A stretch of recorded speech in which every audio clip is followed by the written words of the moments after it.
Halo, assalamualaikum warahmatullahi wabarakatuh. Balik lagi dengan Text Time with Mirza. Udah siap belum? Jalan-jalan dengan BBM mahalku. Emang paling pas banget ya, rollerblade. Rollerblade, gak usah pakai Pertamax. Pertamax 16.250, naik 32%. Sekali isi penuh, rasanya kayak lagi nyicil mobil orang lain. Semua orang ngomongin harganya yang naiknya gila-gilaan, tapi nggak ada yang ngomongin di angka segini ada berapa komponen yang ikut nentuin, dan kebanyakan kita nggak pernah tahu isinya kayak gimana. Dan gue sebagai alumni STAN, mantan orang DJP sebelum jadi konsultan, anggap aja ini bocor halus dari dalam ya. Yuk kita bedah pelan-pelan. Pertama, harga BBM itu kelihatannya satu angka, padahal aslinya kayak tumpukan, kayak burger. Di situ ada rotinya, ada dagingnya, ada slice-slice, dan bumbu-bumbu rahasia. Gue pakai contoh resmi yang udah dipublikasi pemerintah ya, biar nggak ngarang-ngarang. Pas pertama harganya 12.900, harga dasar itu mungkin sekitar 11.120. Sisanya margin sama pajak. Pajaknya ada 3, gue kenalin satu-satu, kayak ngenalin circle. Yang pertama, PPN 11%. Ini mah teman lama gitu ya, lo pasti udah hafal keluar kepala. Yang kedua, PPh pasal 22, itu sebesar 0,3%. Kecil, tapi kayak biaya langganan kalau lo lagi di aplikasi ojek. Nggak kerasa tapi ada. Yang ketiga, ini yang paling jarang dikenal sama orang, PBBKB, pajak bahan bakar kendaraan bermotor. Plot twistnya ini bukan masuk ke pajak pusat, tapi ini dikelola oleh Pemda. Jadi tiap kali lo ngegas mobil lo, itu ada jatahnya pemerintah pusat, ada jatahnya pemerintah daerah dari tempat masing-masing lo tinggal. Anggap aja buat bangun rumah lo sendiri lah ya. Di contoh tadi, PPN sekitar Rp1.223, PBBKB-nya sekitar Rp566 per liter, dijumlahin kurang lebih sekitar 14% dari yang kita bayar dari harga 1 liter bensin itu sendiri. Jadi tiap kali lo isi tank, sebagian kecilnya check-in ke kas negara sama ke kas daerah. Lo dapat bensinnya, fasilitas publik dapat pemasukan, dompet lo dapat pengalaman batin. Nah, ini bagian yang paling menarik. Dua pajak tadi, PPN sama PBBKB, hitungannya persen. Jadi bukan angka mati. Begitu ada kenaikan atau penurunan dari harga 1 liter, maka itu juga konsekuensinya nominal pajak per liter otomatis ikut naik.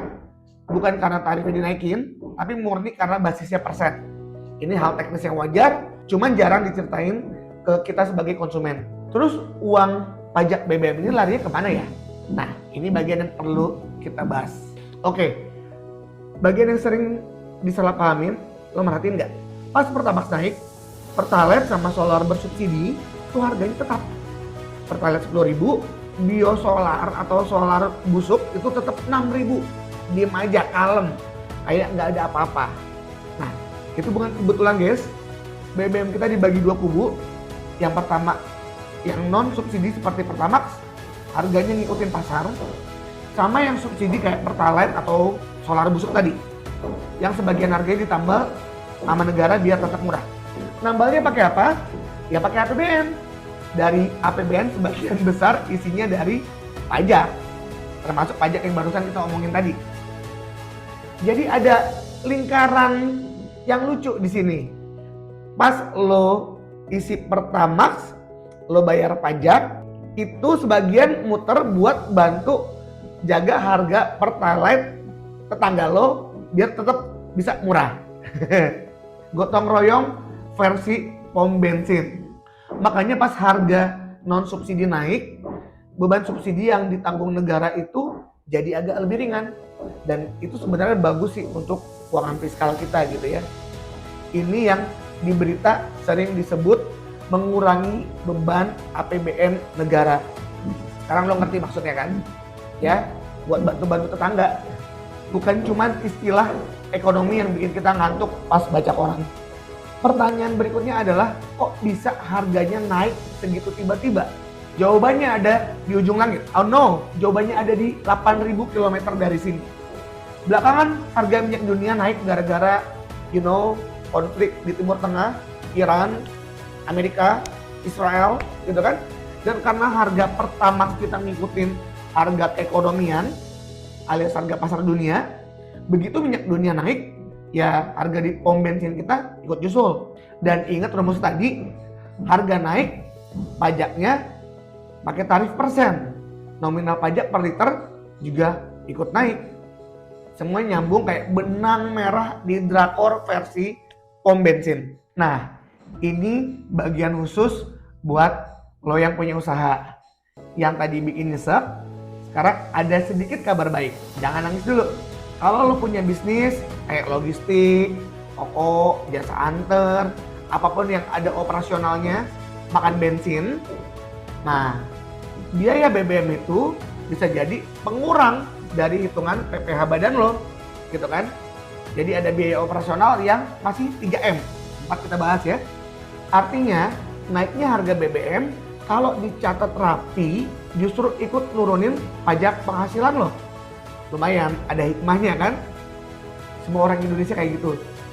Tapi ini juga penting, komponen PPN nggak bisa otomatis lo kreditin cuma dengan modal struk dari SPBU. Buat kreditin PPN, lo butuh faktur pajak yang sah. Struk dari pom bensin itu nggak bisa. Itu cuma kenang-kenangan yang buat lo tempel di dinding. Bukan alat sebagai pengkredit pajak. Jadi, untuk kita yang usahanya masih kecil-kecil seperti UKM, sebenarnya berhak untuk hemat pajak kalau kita punya dokumen yang rapi gitu ya. Dan itu bisa hangus gara-gara kita nggak nyatet dengan benar. Duitnya ada tapi nguap diam-diam. Nah, hal-hal yang kayak ginian yang kelihatan sepele tapi ngaruh ke setoran pajak, itu kerjaan kita tiap hari yang ada di IAS Consulting. Bukan biar lo ngindarin pajak, tapi biar lo bayar pajak sesuai dengan yang seharusnya, nggak kurang-kurang, nggak lebih, dan nggak buang hak lo. Kalau lo pengusaha dan lo udah mikir, kayaknya gue selama ini agak ribet deh urusan pajak, nah bolehlah ngobrol di link bio kita ya. Oke, mungkin segitu aja, gue pamit dulu. Lain kali begitu lo isi bensin, lo bakal lihat angka di pom bensin itu dengan beda. Sekarang lo tahu isinya apa. Udah siap belum? Jalan-jalan lagi yuk. Dengan BBM mahalku.